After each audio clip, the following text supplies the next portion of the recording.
Machine for for malicious purpose.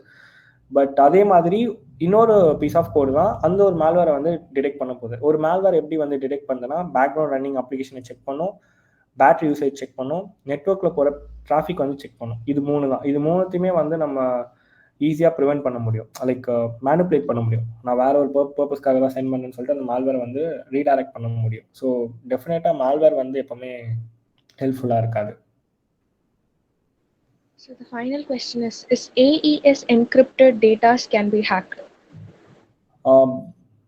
It's not that much easy.